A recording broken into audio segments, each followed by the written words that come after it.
When I saw the no votes, there were only 2 Caucasians. For the most part, the only people that voted no were people of color, because the rhetoric that Charlie Kirk continuously put out there was rhetoric that specifically targeted people of color. What's happening, everybody? Welcome to yesterday's news channel, where we watch CNN so you don't have to. Yesterday on CNN's Newsroom, they were covering Charlie Kirk's memorial service. On the panel were Scott Jennings and David Axelrod. And Scott Jennings, on a day that he was mourning his good friend, had to sit there while Dana Bash played a clip of Jasmine Crockett smearing Charlie Kirk with lies. Scott Jennings responded with clarity and a sense of decency that the other side simply can't seem to muster. Anyway, let's watch Scott Jennings smoke one of the dumbest human beings on earth, Jasmine Crockett.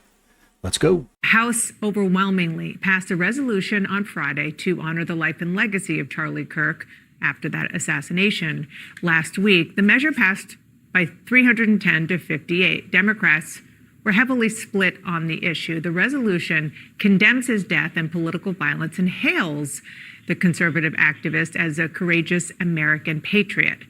I want to discuss with CNN senior political commentator Scott Jennings and CNN chief political analyst David Axelrod. Hello to you both. Thank you so much for being here. I wanted to start on that resolution because to me it is kind of a window into the way that politicians in both parties are grappling with this moment that we are in, not just leading into the memorial, but the moment after the horrible assassination of Charlie Kirk. Markwayne Mullin was on State of the Union this morning. He is a huge ally of President Trump. He was a friend of Charlie Kirk's. He's going to the funeral today. He brought up with me how upset he was that Democrats voted against that resolution. Afterwards, I spoke to Jasmine Crockett, Democrat of Texas. She was one of the 58 to vote no. Listen to what he said and her reason after that. The same resolution that had Charlie Kirk's name on, you had 58 representatives vote no, 38 voted present, 22 chose not to vote. That is silent. So you had 118 individuals that didn't condemn it because Senator, why? Because of hypocrisy over both sides. When I saw the no votes, there were only 2 Caucasians. For the most part, the only people that voted no were people of color, because the rhetoric that Charlie Kirk continuously put out there was rhetoric that specifically targeted people of color. And so it is unfortunate that even our colleagues could not see how harmful his rhetoric was, specifically to us. Scott Jennings? Well, she's lying. I mean, Charlie Kirk targeted nobody. He was not racist in any way.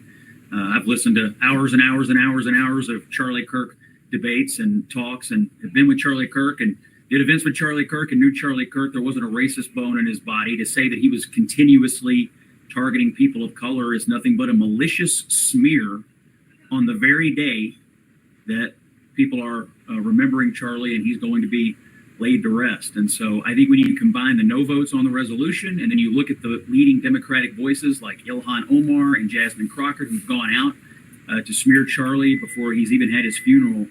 When I hear people say we need to come together and both sides need to turn down the rhetoric, you know, a lot of the people saying that need to look inward right now. I was shocked at that. Well, I guess I shouldn't say I'm shocked by her, but I was a little stunned by what happened this morning.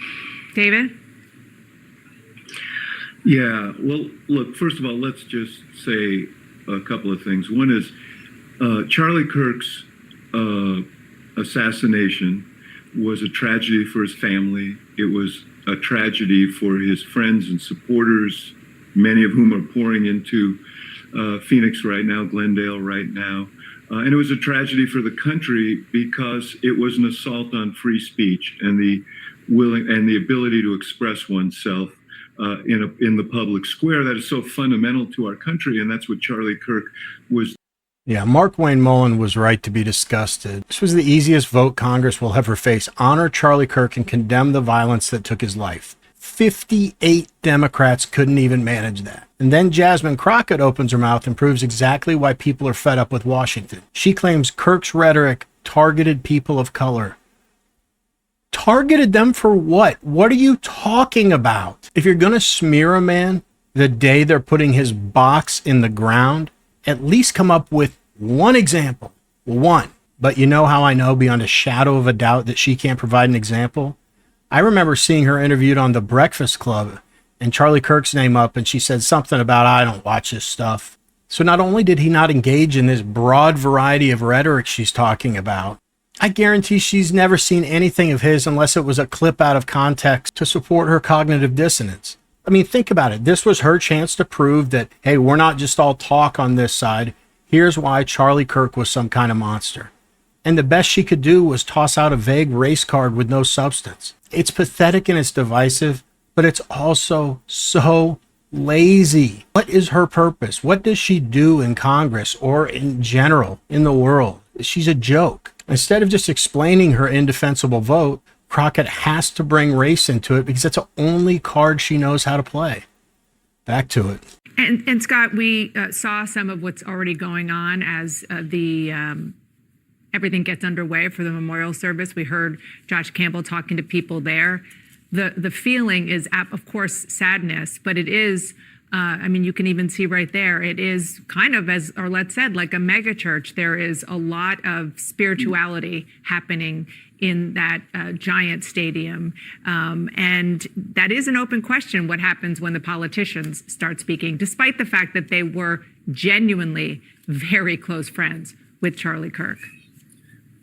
Yeah, if I first just may echo the sentiments of my friend David Axelrod about it's a day of mourning and we should treat it that way. And I also hope that today is a day where we have unity in the country and so on and so forth. We can debate the other things later, but I agree with David. It was a tragedy for the country because just as a political matter, it was completely an assault on free speech and free debate, which is what Charlie stood for. Regarding the faith aspect of this, I think this is maybe something that is not as understood by the people who didn't follow Charlie or from another political persuasion. As much as he was a political activist, his testimony about his belief in Jesus Christ, his adherence to his faith, his constantly proclaiming his faith, was just as much a part of his identity and his public persona as anything. I spoke in Des Moines, Iowa last night to the Faith and Freedom Coalition annual dinner. There were 1,000 people there. And I talked to countless people who were talking about Charlie Kirk, not as a political activist, but as someone who helped them strengthen their own faith in their own lives. And so this is a religious, it's a spiritual moment for thousands of people. I think in the political media, we tend to cover Charlie like he was a political operative, and he was.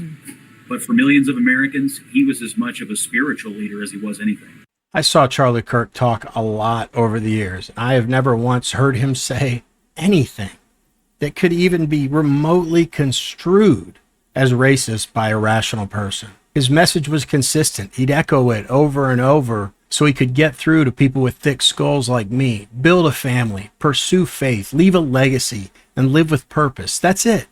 And yet Democrats like Jasmine Crockett smear him as the racist because they don't like his politics. They know if you repeat a lie often enough, some people will believe it. I had a family member ask me if the things AOC or Crockett say about him are true. And that's exactly the problem. If you don't know Charlie Kirk like we all do, you only hear the smears. But anyone who actually listened to him knows the reality. He led more young people to Jesus Christ and to a better path in their lives than any, I want to be very clear about that, any of his critics ever could. And that's his legacy. Their lies can't erase it. But what do you guys think? Why do Democrats keep reaching for the race card?